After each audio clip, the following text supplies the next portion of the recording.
자, 정신건강사회복지론 6주 세 번째 시간입니다. 사정에 대해서 살펴보고 있는데요. 자, 이번 시간엔 교재 없는 내용들인데 원래 정신장애 분야에서 정신장애인을 다시 한번 반복합니다만 정신장애는 정신장애를 포함해서 일상생활에서 느낄 수 있는 꼭 정신장애 아니라고 하더라도 일상생활에서 느낄 수 있는 여러 가지 스트레스나 정신적인 건강에 관련된 내용을 포괄합니다만 주로 전반부에선 사실 뭐 거의 한 5분의 4 정도의 내용은 주로 정신장애에 초점을 두고 있는데 정신장애를 판단하는 과정에서 자료가 되는 사정을 하려면 자료가 모아져야 그걸 종합해서 사정을 하는 건데 그 자료 모으는 과정 중에 하나가 심리검사고요. 그 심리검사는 굉장히 여러 가지가 있는데 정신장애 분야에서 제일 핵심이 되는 건 MMPI입니다. 그런데 사실 내가 이 토요일 날 우리가 모이진 않고 있지만 과목 중에 심리 측정 과목이 있는 것 같아요. 사실 자세히 보진 않았지만 그 다음 카페 내용을 보다 보니까 그냥 이렇게 훑어보다 보니까 그 내용을 다루고 있는 것 같아서 자신이 여기서 MMPR을 자세히 다루고 있는데 보통에서는 다뤘는데 심리 측정 관련된 과목이 별도로 있으니까 MMPR는 거기서 다루고 있겠고 소위 말하는 그 투사 검사에서 로샤 검사라든가 이런 것들도 아마 다룰 것 같아요. 그래서 그런 주요한 심리 검사 말고 기타 심리 검사에 해당하는 내용들을 시각적으로 볼 만한 내용들만 간략히 다루려고 합니다. 글씨는 안 볼게요. 이번 시간은 그냥 그림 시각적인 내용만 보고 빨리 끝내려고 하는데요. 이걸 여러분들이 직접 하지는 않습니다. 할 수도 있긴 하지만 그러니까 지역사회에 근무하게 될 때는 할 수도 있지만 원래는 임상심리사가 하는 겁니다. 사회복지사가 이 심리 MMPR도 마찬가지예요. MMPR을 사회복지사가 하는 것은 사실 안 됩니다. 원칙적으로는 하기도 하긴 해요. 그렇지만 원칙적으로 안 되는 게 MMPI에 대해서 별도의 훈련 과정을 거친 심리학 전공을 한 임상심리사가 하는 것이 원칙인데요. 이것들도 마찬가지예요. 다만 여러분들이 이런 검사들에 대한 기본적인 이해가 있어야 그래야 임상심리사나 정신과 의사나 정신건강 간호사나 이런 다른 인력들과 의사소통을 할 수 있기 때문에 예를 들어서 임상심리사가 HTP 검사 뭐 이렇게 얘기를 하는데 그게 뭔지도 몰라요. 이러면 곤란하기 때문에 그런 차원에서 하는 겁니다. 여러분들이 이런 검사들을 직접 진행하는 것은 원칙적으로 하긴 하지만 원칙적으로는 아닌 겁니다. 자, 그래서 일단 이 까만 글씨들은 여러분 각자 좀 보기 바라고요. 자, HTP 검사에 그 사람만 그릴 수도 있는데요. 밑에 설명에 보면 53세에 대뇌 기질성 장애, 물리적인 손상이 있는 환자의 사람 그림입니다. 그림의 통합 능력이 크게 저하돼서 심한 왜곡을 보이는데요. 사람을 그리는데 지금 팔다리가 상체도 균형이 안 맞고요. 팔다리가 마치 새처럼 가늘게 새 그 불이나 코도 약간 새 같은 느낌, 오리 같은 느낌이 나죠. 전체적으로 균형이 맞지 않고 팔다리가 과도하게 축소된 형태의 그림을 그리고 있는데요. 사람을 그릴 때 통합 능력이 크게 저하된 심각한 왜곡을 보이고 있습니다. 자, 문장 완성 검사인데 자, 내용은 여러분 각자 추가로 보기 바랍니다. 자, 이런 겁니다. 여러분들 기본적으로 이런 이해만 있으면 됩니다. 내 생각에 가끔 아버지는 하고 여기가 원래 빈칸이에요. 그러면 내 남자 클라이언트가 이 빈칸을 채워나가는 겁니다. 뭐 굉장히 많은 주관 개방형 질문이기 때문에 굉장히 많은 내용들이 있을 수 있겠죠. 거의 일을 한 적이 없다라거나 근데 이게 이것도 물론 버전이 여러 가지가 있습니다만 변형해서 쓰기도 합니다만 아버지에 대한 걸 여러 번 이제 연달아 묻는 게 아니라 중간중간에 묻게 돼서 일치성, 신뢰성도 보는데요. 대개 아버지들이란 빈칸, 내가 바라기에는 아버지는 빈칸 이런 걸 통해서 이것도 투사검사 일종인 건데요. 결국 아버지에 대해서 어떻게 생각하는지에 대한 인식을 파악하기 위한 그러한 자료, 이것이 아버지를 어떻게 생각하는가에 대한 자료가 되는 셈이죠. 그래서 이런 자료들을 쭉 모아서 사정을 하게 되는 겁니다. 아, 지금 이 클라이언트의 머릿속에서 이러한 인식이 있구나. 이러한 사고의 과정이 있다는 것을 판단하기 위한 과정인 겁니다. 자, 주제 통각 검사인 건데요. 그 어떤 그림을 보여주고 이야기를 만들려고 한 건데요. 자, 글씨는 보지 않겠고요.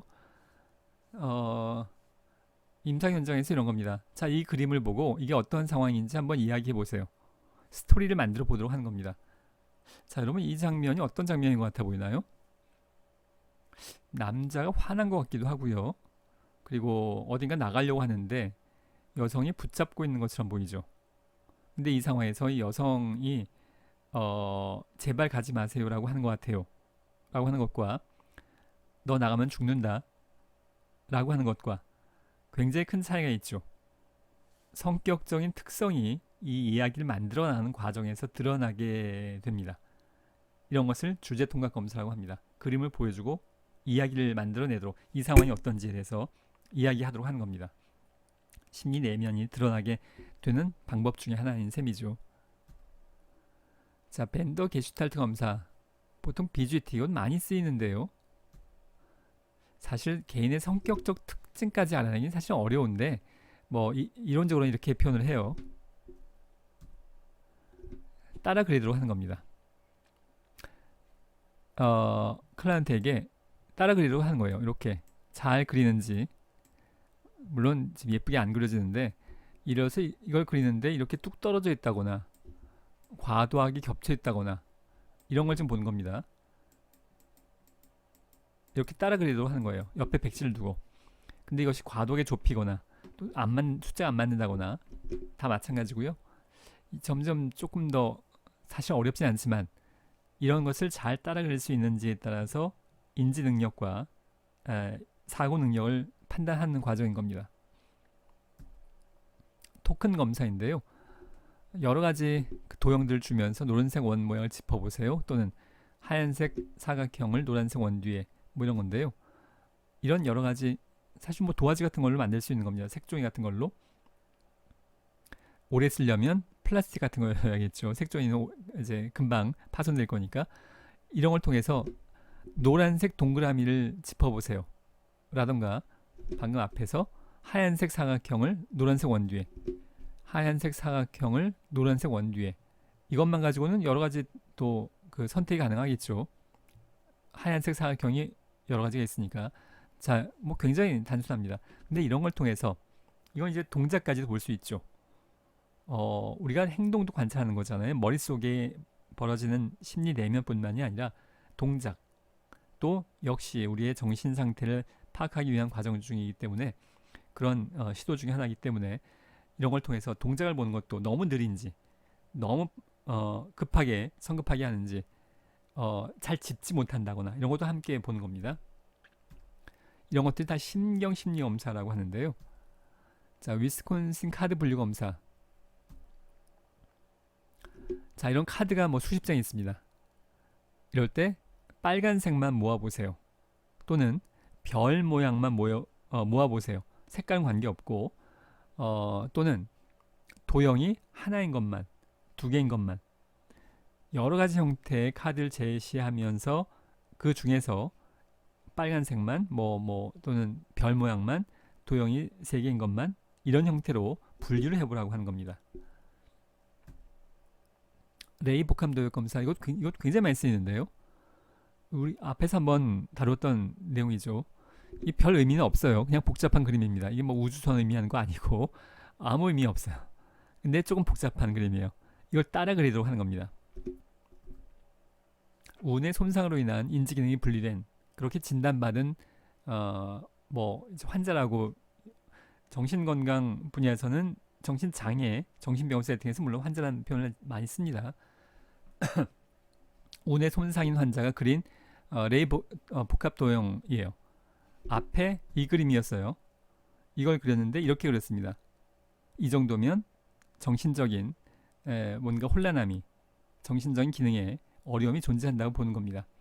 물론 지금 이걸 지금 요 모양인데 이걸 이렇게 그렸으니까 자 다시요. 요 모양인데 이렇게 그렸으니까 조현병 이런 건 불가능합니다. 이거 하나만 가지고 판단하는 것이 아니라 다른 여러 가지 검사와 관찰과 대화와 이런 것과 함께 이런 도형이 병행된다는 것의 의미지 지금 여기에서 사람을 이렇게 그렸으니까 우울증 이렇게 그렸으니까 뭐 이렇게 진단하는 건 아니에요. 물론 자 스트룹 검사입니다. 이게 마지막 순서인데요. 한 10분 정도 됐고요. 이번 시간 의식적 주의와 자동적 주의의 상관관계를 파악하기 위한 이것도 역시 신경심리 검사 중에 하나인데요. 자, 뭐 바로 한번 해볼까요? 스트룹 테스트 실제로 이렇게 해보는 겁니다. 자, 여기서 이 글자의 색깔을 이야기해보라고 요청합니다. 글자도 파랑이고 원래 색깔도 파랑이에요. 자, 앞으로 돌아가 보면요. 글자가 의식적 주의고요. 자동적 주의는 색깔입니다. 이것이 일치되는가 또는 불일치될 때 잘 반응하는가를 보자고 하는 건데요. 이건 파랑이라고 하면 되고요. 자, 이걸 보라라고 하면 안 되고요. 녹색이라고 해야 됩니다. 우리는 지금 글자의 색깔을 대답하도록 요구하는 거예요. 근데 글자는 보라예요. 자동적 인식에 해당하는 우리의 시각은 녹색이라고 느껴야 되는 겁니다. 자, 노랑 이건 일치하고요. 이건 빨강이라고 대답을 해야 되는 거죠.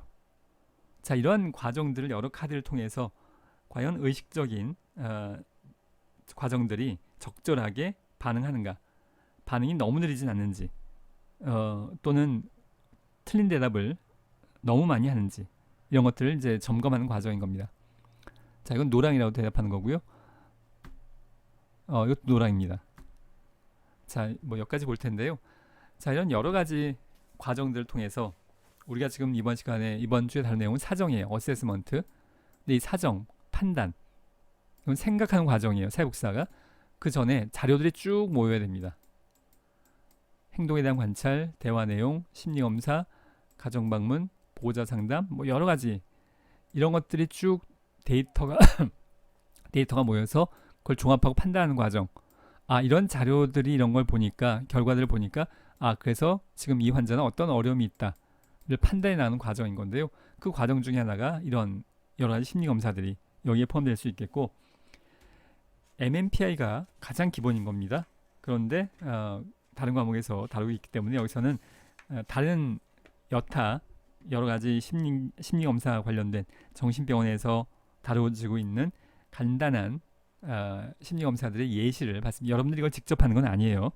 이런 게 있다는 것, 그리고 검사 결과에 대해서도 어느 정도 파악할 수 있도록 소개하는 차원이라고 볼 수 있겠습니다. 자, 이번 시간은 여기까지. 이번 주는 마무리하도록 하겠습니다. 수고하셨습니다.